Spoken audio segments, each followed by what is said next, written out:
It's two-stroke time. We got 250 versus 250, four-stroke versus two-stroke. And today at Glen Helen Raceway, myself and Ezra Lewis, we're gonna compare these two Yamahas back-to-back and see which one takes the cake. First up, we have the YZ250F Dream Bike. If this bike looks familiar, you might remember it because we tested it just under a year ago. $28,000, a fully built XPR engine, A-kit suspension, titanium bolts all throughout.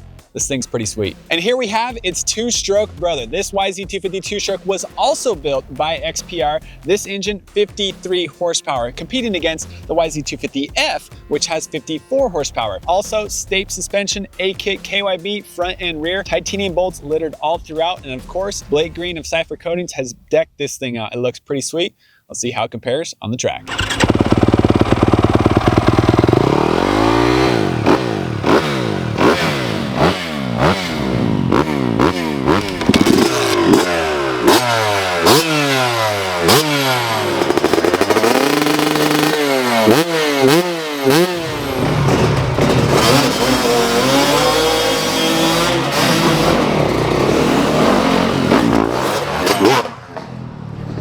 Smell two strokes.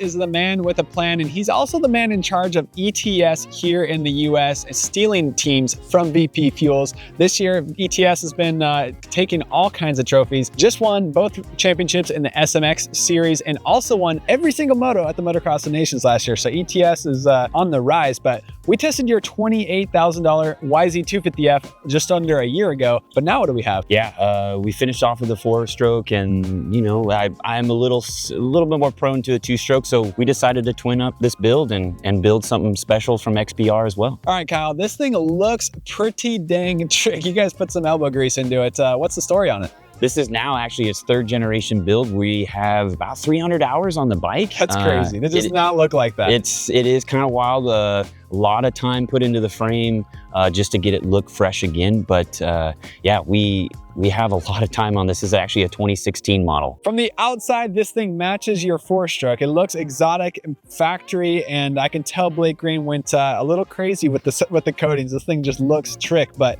tell us a little bit about the engine and what's going on inside the power plant. Yeah, just like the four-stroke, we chose Chad at XPR. Obviously, Chad's been well known for building really good four-strokes with that second injector mod, which we did. But with this particular, we wanted to challenge him and give him a 2-stroke build. And in this case, we've got about 53 horsepower out of this with a 47 tooth sprocket, which normally stock is 51. Typically for Glen Helen, we want a little bit more legs here so we're not shifting gears, but Chad did an amazing job just like he did on the 4-stroke, and very excited. On the outside, the bike is exotic. You threw every bling part you possibly could on it, but both power plants are actually fairly affordable. So what did he actually do to the engine to make that horsepower? Yeah, no, he just did a port job, stock head, nothing done to it.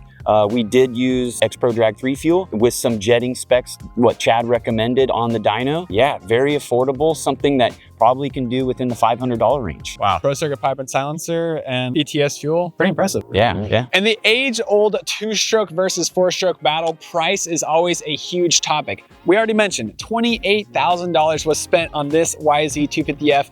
Every bling part you could imagine was thrown onto this thing, not to mention the $4,500 bump stoppers on the front here. KYB A-kit forks are not cheap. Then we get into the 2-stroke. This thing, half the price. Of course, the bike was already within the Moose family name, and then he put an extra $10,000 into the build. Bling parts all throughout, but when it comes to actually building the engine and making the most power out of this thing, it's pretty affordable to build a 2-stroke.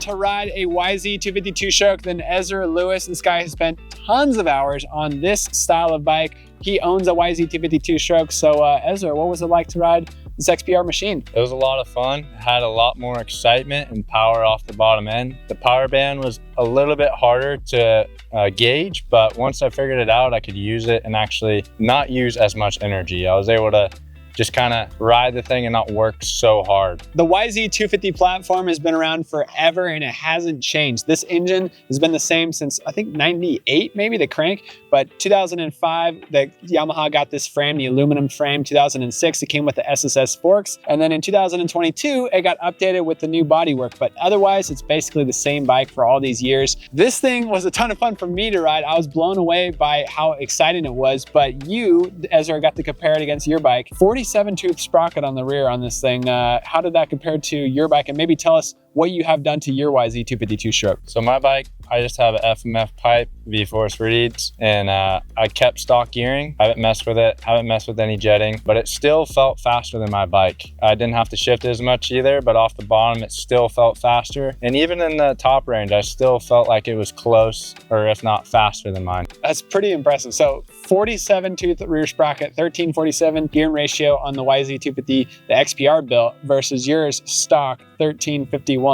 So the 47 tooth sprocket, the 51, that is like unheard of to go 4 different teeth smaller on the rear, but that goes to show you why you don't have to shift as much. Wide open straightaways here at Glen Helen. It's nice not have to shift as often, and makes that low end a little bit smoother, easier to ride, but it still has that excitement, huh? Pretty cool. Yeah, still has the excitement, easier to ride, and overall faster. So that's all wins in my book. So when it comes to 250s, you have options. You have the 250 4-stroke or you have the 250 2-stroke. Now we all know that 2-strokes are much more cost effective and much easier to do maintenance on. That's why you ride a YZ250, right? 100%. I don't have to spend as much money. And honestly, it's pretty close for me. If I was gonna pick one, it would be a tough decision, but I think I would go with the 2-stroke because I'm more familiar with it. And honestly, yeah, I'm not gonna be able to spend that much money on a bike. And the 250F was really loud, and I think I'd have to ride with earplugs. So I don't know if I'd be comfortable with doing that. Yeah, the YZ250, second injector in there, and it's actually got an updated map from XPR since the last time we rode it, and definitely woke up the engine even more. I was blown away by how fast this thing was. But with the 250 4-stroke, much more expensive to do the engine. I think we spent maybe $4,500, Kyle did, at XPR to boost that thing up to 54 horsepower, where with the YZ250 2-stroke, Kyle only spent about $500 at XPR, just did a little bit of porting through the Pro Circuit pipe on there. Jetting goes a long way on the 2-strokes, and he gained all the way up to 53 horsepower on the dyno at XPR. So pretty impressive, and nice maintenance-wise as well. Rebuilding top ends, a lot easier on a 2-stroke. So a lot of pros and cons there. If I was going to race a national, I would obviously pick the 250 4-stroke. Racing a 250 2-stroke, you have to jump into that 450 class. A lot more work on a 2-stroke. You have to have a lot more skill to keep it in the power with a 250 4-stroke, especially with this XPR mods. This thing is a rocket ship. It's a ton of fun, and it is insanely loud with the Swiss cheese airbox cover. You have to run earplugs. I'm not really a fan of running earplugs. You're not either, right? No, I wouldn't be able to get used to it. So 2-stroke versus 4-stroke. I think I would pick the 4-stroke if we were going racing on the weekend. Ezra would pick the 2-stroke if we were going racing, but either way, options are pretty sweet. 2-strokes are still very viable machines. A ton of fun to have at the track. And yeah, thankful for Kyle Moose, for ETS Fuels, and XPR for giving us 2 twin brothers. I'm thankful for Ezra Lewis. I'm thankful for Motocross Action for letting us ride cool bikes. Thank you guys for watching this video. Stay tuned to the upcoming issue of Motocross Action magazine, where we'll have a full write-up on this 2-stroke, explaining all the inside details of what we did to make this bike look sweet, because Kyle went kind of crazy with the coatings on here. So YZ250 2-stroke, Ezra Lewis, Josh Mosiman, Motocross Action. See you guys at the track.